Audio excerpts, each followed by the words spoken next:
Hi, everyone, and welcome to the show. Welcome to the Real Women in Tech podcast. And today we have a very interesting guest, Jennifer Petoff. Jennifer is a program management director.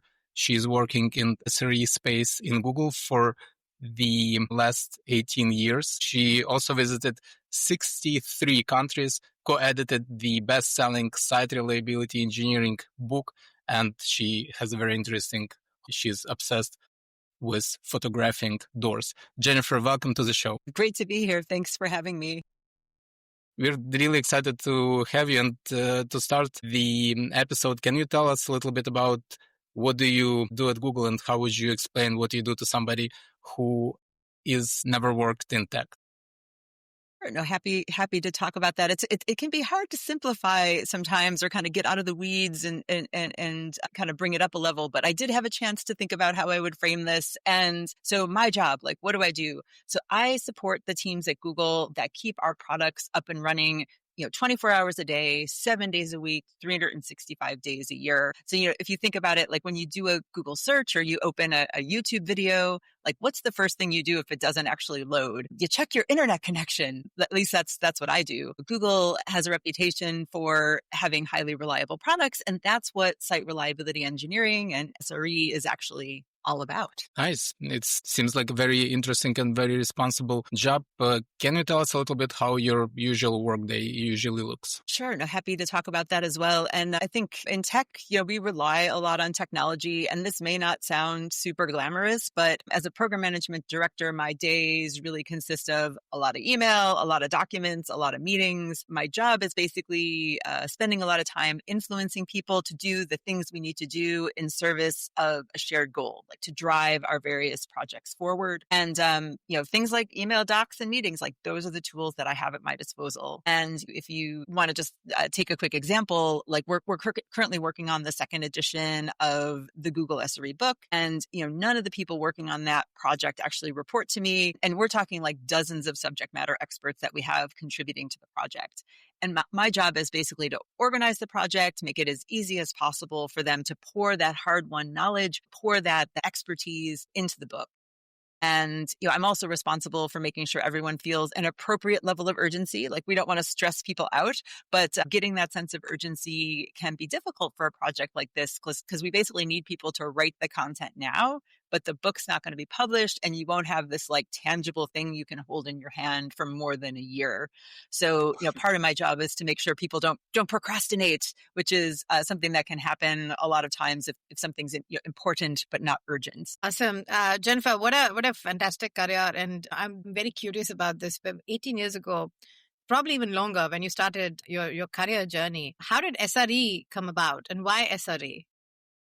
No, I'd happy to do that. So I actually started my career as a chemist. Like I have a PhD in chemistry, so I've done everything from very exciting things like, chemicals that would start on fire if you expose them to air to things that are very, very boring, like making paint and watching paint dry. So like started my career in a very different space. And, how I got from the chemistry to SRE, it really was a very long and winding path is how I describe it. Like it's something I never would have anticipated when I started my career. When I was a grad student pursuing this PhD in chemistry, like I was basically aware of exactly two career opportunities that would be available to me. I could go into academia and become a professor, or I could go into the chemical industry and do research in industry. And I ended up starting out on this really traditional path by going into research in the chemical industry. And it was really only after I had joined a company and took a job in industry that this whole new world of opportunities just opened up before my eyes. For example, chemical companies, just like, tech companies, they're more than just research. You've got marketing, finance, HR, sales, like all kinds of different functions. And I actually evolved into HR and more specifically into university relations. And that might seem weird. That might seem like a bit of a left turn there. But the reality was like, I love to travel, and like this career path enabled me to do that more than like working in the lab. And I did this by going out to universities to recruit PhD students And at first I did this on a volunteer basis, and I actually loved it so much that I found myself volunteering more and more for various campus visits. And I eventually built up like so much experience in this area, like doing it as a side hustle, so to speak, that my company ended up offering me a full-time job leading our university relations efforts. And from here, like Google found me on LinkedIn, really interested in my science background. I think it could be perceived as a signal that I'm data driven. And if you combine that with the university experience, it was a good combination, apparently. And Google is a company I never imagined I'd have a chance to work for until they actually reached out to me. Like, what does Google want with a chemist? But frankly, I was curious. So when the call came, I took it. And one thing led to another. And the next thing you know, I was embarking on what turned into an 18-year career in the tech industry. And of course, like pursuing that love of travel, pursuing that love of new experiences, like that's really what took me from point A, which was at Google, like the university programs team, to point Z, I'll call it. I consider myself the reliable program manager. So I combine my expertise in getting people to do things like running programs with the subject matter expertise that I've built up over more than a decade working in SRE. And I don't think we have time to stop at every stop along the way and deep dive on the career journey at that level. But I'll just give you one quick story. I had the opportunity to move to Ireland for a year to work on the AdWords global customer services team at Google. And that 1 year stint turned into 12 years in Ireland. And during that time, I met Niall Murphy, and he's the one whose actually idea it was to write the SRE book. He had the expert knowledge, but what he didn't have was someone who knows how to get things done, how to make something real. And so he convinced me to join the SRE team at Google and work with him to make the book real.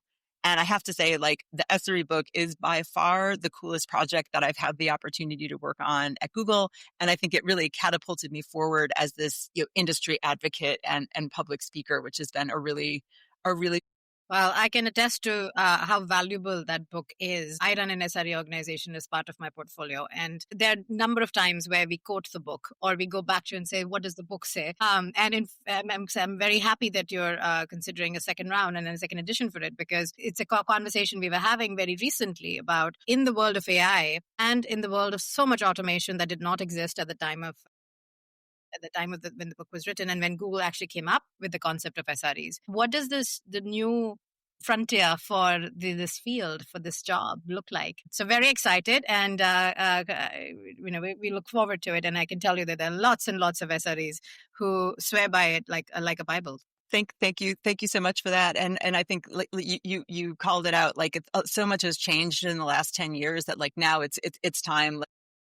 You've got AI, you've got platform engineering, you've just got we have a wide range of tools in our toolkit that we didn't have before. Yeah, I think it's excited to be working on it again. Yeah, you'll see the results in about a year. Well, I don't know about you, Igor, but I think I'm sensing, I'm finally processing what Jennifer means when she says work to live and not live to work. Because if you work on things that are so exciting and you're so passionate about, then life definitely becomes glorious. Jennifer, tell us a little bit about how do you live that value every single day? How does it show up for you in your day-to-day operations, in how you make decisions? Let's say tomorrow another opportunity knocks the door. How would that work to live and not live to work show up for you? Yes, I think like stated simply, like I make my career decisions based on how they advance my life goals instead of living in service to work, sacrificing my life to work. And I always say like, I'd much rather make a lateral move that allows me to travel more or like work on something interesting than like to ruthlessly climb the corporate ladder. And that's like I said, that's kind of it in a nutshell. Like we can take it in a variety of different directions. I could talk about this all day, but where would you like me to take it? To yourself. I mean, we could take some example where you probably had a critical decision to make and where this value showed up for you and said, well, this is an easy decision. Oftentimes we make these decisions just out of our instinct and our gut, but to the world, it might seem like that was very erratic. So yeah, give me some examples. Yeah, No, happy to do that. So I think like I was thinking about this for a presentation that I did at work a year or two ago. It was like we were doing a women in tech summit where the theme was basically intentionality, and I'm like, how do I like kind of tie into this? And the more I thought about it, the more I realized that like living and working with intention is the key to like everything that I've fostered like in my career to date. So just to make sure we're all on the same page, like if you look at the definition of intentionality, like that's what I do. It's a state of being deliberate about what you choose to do and what you choose not to do as you strive for the outcome that you desire. And the outcome that I always desire is what I call my guiding star. And my guiding star in life is to travel as much as possible and live in different places. And I basically thrive on new experiences. So like when I am faced with a life choice or a career choice or just an opportunity comes up, I do a litmus test, like bringing it back to chemistry, doing a litmus test. Is this opportunity likely to bring me closer or further away from that guiding star? So for example, my husband and I always wanted to live abroad. That really is in service of that guiding star. And I did try to make it happen in the chemical industry, but like it just didn't work out. And when Google came calling, like I asked myself, am I more likely to land at international assignments working at Google, working in tech versus where I was currently? And the analysis that I did at that time said, yes, I think you're more likely to make it happen at Google than in the chemical industry. And of course, like there's no guarantees in life. You make decisions based on the best information that you have at the time. But in this case, like I was spot on. I judged correctly. And actually 3 years later was when I had that opportunity to move from San Francisco to Ireland, which was super exciting. So that's kind of how I approach it. And you just have that one North Star that I try to follow. It's really interesting. And what I think is amazing is that I think many of us have this desire or wish to travel a lot and to live in cool places.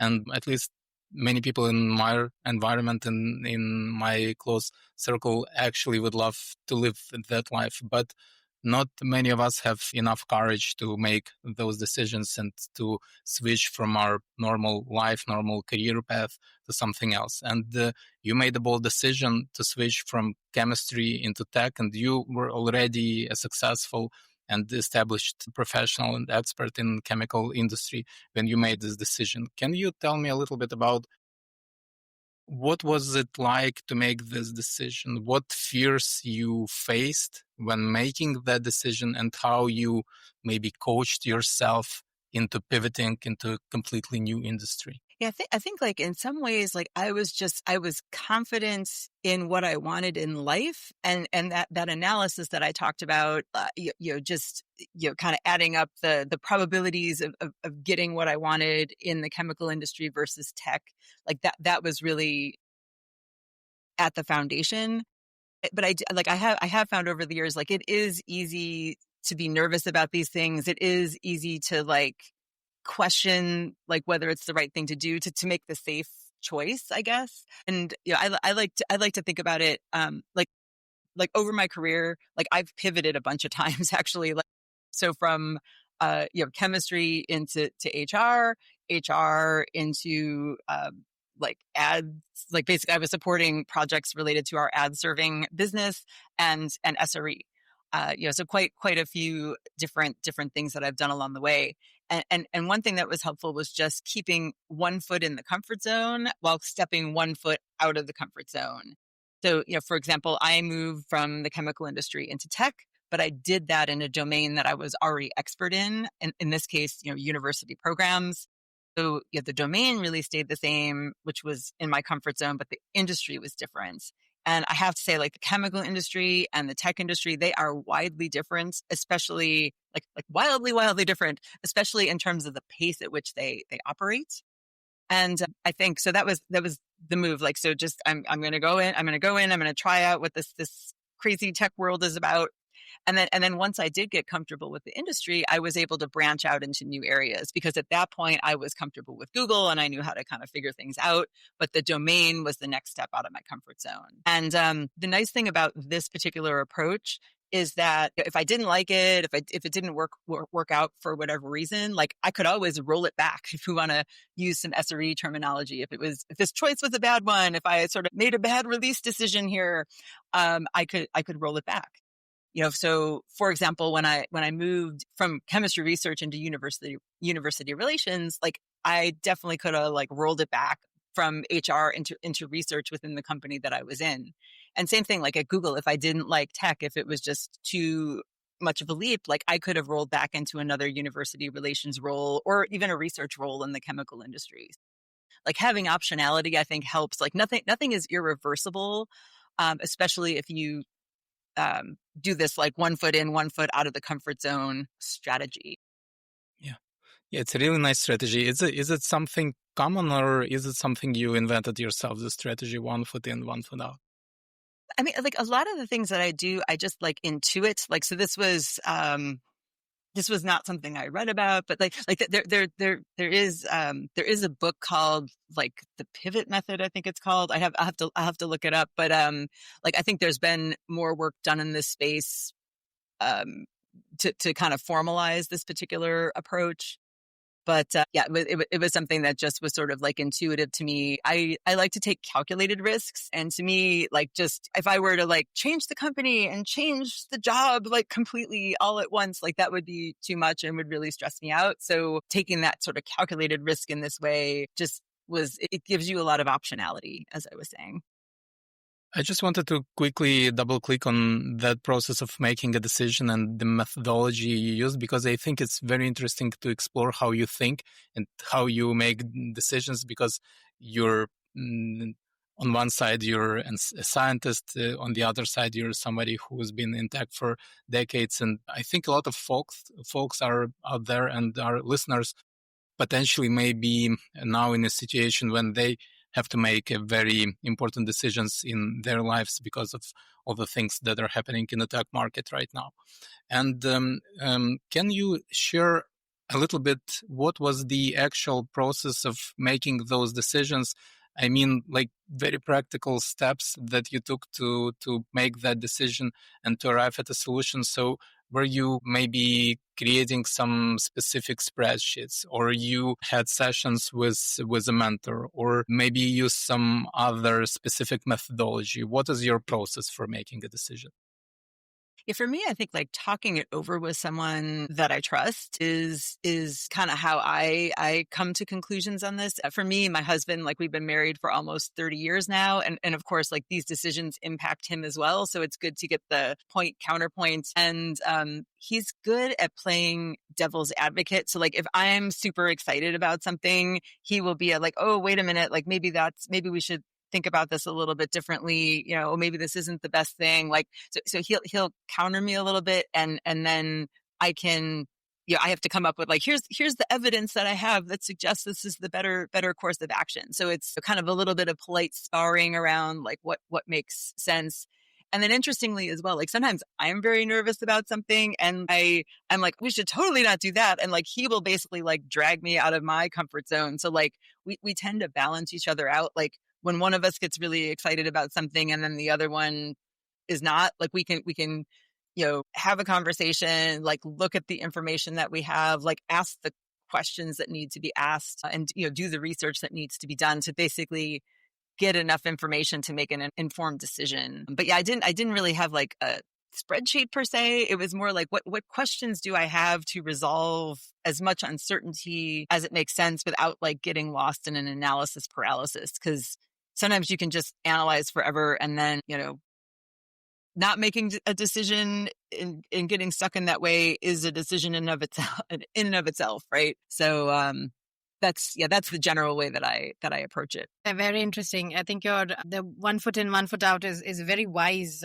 is a very wise way to look at it. I think I've talked often about on this podcast about when you make too many changes at the same time, then that's a lot of stress that you're making on yourself. And I was just reflecting on my own career, and I've done it twice. And I think I can feel the pain already. Like I became a mom and joined Google at the same time.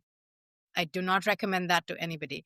I actually switched both domain and industry when I joined NVIDIA. Google's is a software company and NVIDIA is a hardware company. And from a domain, I'm a business systems person, and I started doing enterprise systems. So I could quickly apply your recipe to my own trajectory. And I think there's more than just an SRE book coming out of that wisdom in itself. And you said you're somebody who can get things done. So why not? Yeah, no, why not? Well, I like the one thing that's interesting, like and we didn't necessarily plan to take it on this tangent, but I will go there shortly.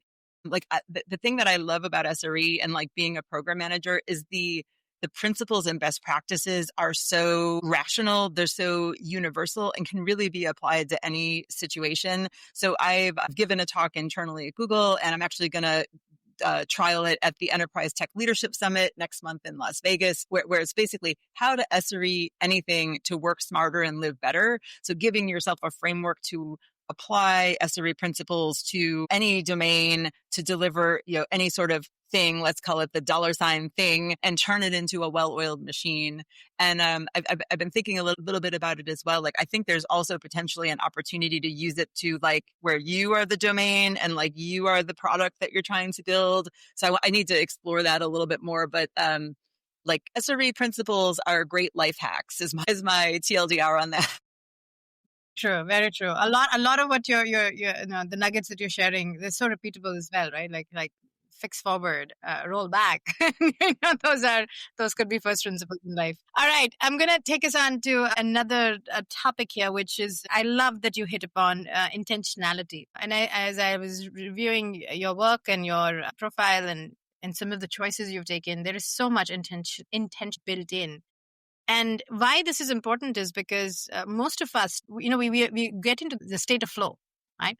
So it's one thing leads to the other. One job leads to the other. One role leads to the other. One company leads to the other. And we don't take the time to pause and say, what is it that we are prioritizing in this next adventure? And that is where burnouts and feeling like I'm not in control of my career, things are happening to me, the victim mindset, all of that starts to play in. But a very empowering word that I found in just the dialogue we were having right now was the intentionality, and then further the optionality. So let's talk about some of those intentional steps that you've taken in your career. One of them I noticed is that you work 3 days a week, which is a very strong way to live up to your intentionality. Tell us a little bit about how did you arrive at that decision? Yeah, it's an interesting one because like that's actually a new development as of April this year. I decided like, there's times that you basically like need to lean into work or like you want to lean into work. And there's times when you want to lean into other things, maybe lean out of the day job a little bit to work on other things. And, you need money to live, but like time is our most precious resource. And I just wanted more time to work on my personal projects, my door photography, my travel blog. I do have a couple of books that I have in mind that I want to write. I could have potentially said like, oh, I'm just going to, retire early and just, leave it all behind. But I didn't feel ready for that either. So I decided maybe I could explore a part-time option. And that gives you, again, it's like keeping a foot in the comfort zone. Like I'm still working, I'm just not working as much. So I think that was kind of something that appeals to me. Like just looking for more time to work on other things that I care about. Time is our most important resource. So tell us about doors. This is it's come up a couple of times. I saw some of your posts. I love each of them. They're so colorful. But how did you get into this? Tell us more. When we moved to Ireland back in 2010, like I definitely was drawn to the colorful Georgian doors that you see all around the city center, and it just really gives like Dublin a lot of atmosphere. I still have some pictures from that first year in Ireland, but I think my photography has improved a lot. Like those are not pictures that I'm particularly proud of. Over time, I really found myself like gravitating towards doors on the trips we would take as well. And then, the pandemic hit, and like that was really where I went all in. Georgian core was within our quarantine radius, and I actually did spend a lot of time on my door photography then. And of course, so when the world opened up again, like I started taking long walks on the trips we were taking, on my business trips too, get up early, take some pictures. And basically I've got a huge collection of photos from cities all across Europe, especially. And I have to say, like, sometimes I'm lazy when it comes to exercise, but like nothing will motivate me quicker to actually sprint up a hill than like catching a glimpse of a pretty door at the top. I don't know. It's just, again, it was this sort of gradual path, and now I am basically obsessed. But again, it like I moved to Portugal in 2022, and my love of doors definitely continues to grow here. As I'm sure Igor can confirm, like the doors that you see that are framed by like beautiful Portuguese tiles, that azulejos, like they're some of the most beautiful ones in the world. And like, as I said, like I feel like I call door photography, my weird hobby, and it has become a bit of an obsession. If I'm honest, like I post 3 pictures of doors to Instagram every day. I run and moderate a 15,000 member subreddit dedicated to doors. There's like 2,000 door photos in my backlog. Like and I even, like last year, I even thought it'd be fun to start a second website dedicated to doors. Like I have my travel blog. I've been doing that for over a decade, but I thought, why not? And, as an added benefit, this really gave me a practical reason to learn WordPress. My travel blog, Sidewalk Safari, is hosted on Google Blogger. Got to eat our own dog food. I've been at Google for 18 years, but WordPress has some design advantages that I really wanted to explore. And I post to Instagram, Door of the Week challenge that you've seen on LinkedIn. I don't know, like I think it boils down to, like, I use my scientific brain at work a lot, and it's nice to have this outlet to use my creative brain, my artistic brain, and the door photography really like scratches that itch for me.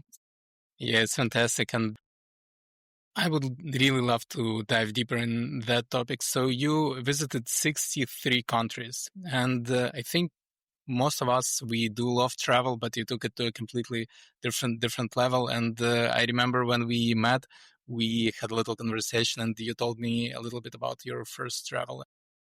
I think that first time when we do something new and then become passionate about it is a really special moment. Can you tell us a little bit more about your very first and what you felt and how you organized it? Yeah, no, happy to talk about that. There's 2 things I could talk, well, 3 things I could talk your ear off about all day. So SRE, travel, and doors. So let's talk a little bit about the travel side of things. So for me, and like my husband as well, the travel bug bit for us a little later than it does for a lot of people. So I'm from the US originally, but now I've been living in Europe for 15 years, but I did not have a passport until I was 25 years old. And that said, of course, I have made up for lost time. And I remember our first international trip outside of North America. Like we did a week in London and Paris, and I was like, the culture, the food, the history, like everything was fabulous. And after that first experience, we were really hooked, I would say, and started making more of a conscious effort to prioritize travel, and especially international travel. So we do that during our vacation time. I also try as hard as I can to squeeze trips into my busy work life. And in that regard as well, there's a couple things that I found to be helpful that the audience may be interested in. And I would say, like, the first is leisure travel. So if you think about, like, you've got a business trip and you add some leisure to it, like that is leisure. So if I have a business trip, like I try to make the most of it. I get up early to take a walk. I do something fun before work. I always say yes to those dinner invitations with my colleagues. And, depending on the destination, like I will often add on a weekend at my own expense. Like it's a great way to get an efficient and subsidized vacation, actually. And I was gonna add as well, like, so we've come a long way since that initial like trip to London and Paris. And again, my guiding star led me to Google and led us to that international assignment in Ireland. And I would say living abroad has also really supercharged our life with travel. So if you think about it, like in the US, you can sit on a plane for more than 6 hours and you're still in the same country. And like, of course, there's regional differences in different parts of the US, but it's still the same country, and it's not that different, let's say. And in Europe, like in just a couple of hours, you can basically be in a completely different country. You can immerse yourself in a completely different culture. And I remember that first year we moved to Ireland in 2010, 2011. And my husband and I, we took 23 overnight trips. We'd often get up at the crack of dawn, or you wake up at 3 a.m., you get to the airport, you hop on a Ryanair flight, and then, go somewhere cool and then come back on Sunday evening. Don't even have to use the vacation days. Great way to just really dive into those travel experiences. It's amazing. No, and it's also, it goes back to that intentionality that we were hitting upon, right? It's your North Star, it's your guiding star, and you live with it. You live with it every single day. That's beautiful. I have to ask this. We're gonna get to the tapering end of the episode. Jennifer, what's the secret of your energy? The secret of my energy. Good question. I think it's surround yourself by really interesting people that challenge you, but that are fun to work with. And then again, don't compromise on what you want to get out of life. I don't know, I'm always doing things that I enjoy. And, if it's not serving, I set it down. But yeah, so I think that's sort of at a, holistic level. A lot of coffee also helps. I do love coffee, so that could be contributing as well. This will scare you, but this tends to be my lower energy time of day. So I'm a morning person. I'm actually a morning person. So I tend to get the okay, now I'm tired in the late afternoon. Now I got to get a snack and take a break. That's amazing. This is a perspective. The way you've lived your life and shaped your career is such a breath of fresh air in a world where we have so many stories of strange things happening to people's careers and them feeling not in control. I think your story will hit home with a lot of people who maybe they have that opportunity to build intentionality into their next climb or their next adventure. And I hope that more of us think about life choices in the way you have and deliberately plan that career to live your values to the fullest. So thank you for sharing that perspective. Before we tune out, what tips, tricks, books, podcasts do you have that you would like to share with our users? Sure. No, I just was thinking about this because the one thing about that people should know about me, I am a reflector rather than an on the spot person. So thank you all for basically giving me a heads up that you were going to ask this question so I could come prepared with something to actually say. The one book that immediately came to my mind was a book called Wild Courage. It's a book that came out this year, written by my former Google colleague, Jenny Wood. I found it really is an outstanding read. And it's a career focused book, and it talks about strategies for getting what you want in your career and in your life too.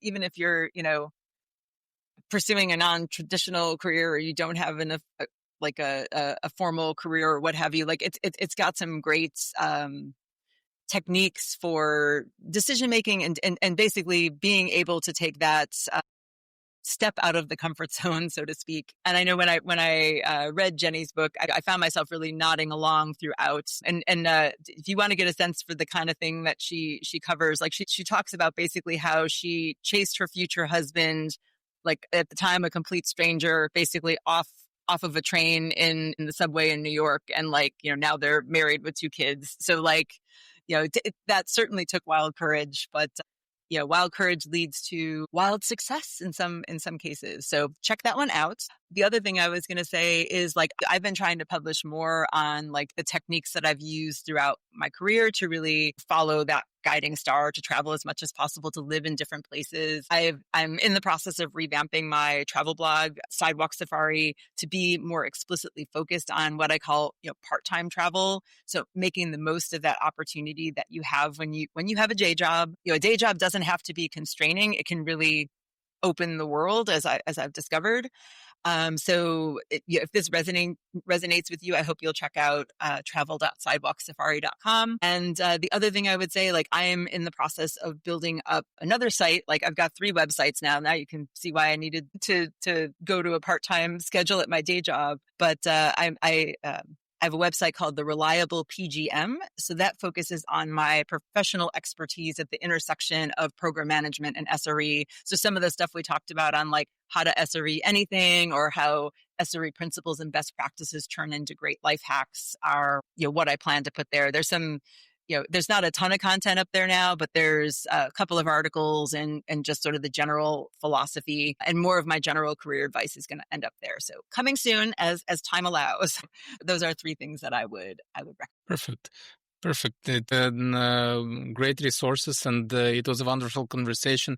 Thank you so much for sharing your principles, for letting us dive into the values you live by and the methodology you use to make a decision, to build your life about the things around the things you love and to follow your passion for travel. And you have a very interesting hobby. And I think we have so much to learn from you in terms of how to be intentional with what we actually want to do in our lives. So it was an absolutely beautiful conversation. Thank you so much for sharing with us. And we will add all the resources to podcast notes. And if people listening want to follow and learn more from you, they can use that information to find you online. Thanks very much. Really appreciated the opportunity to be here to talk about my favorite things. Like I said, I could go on for hours. So thank you for giving me the opportunity.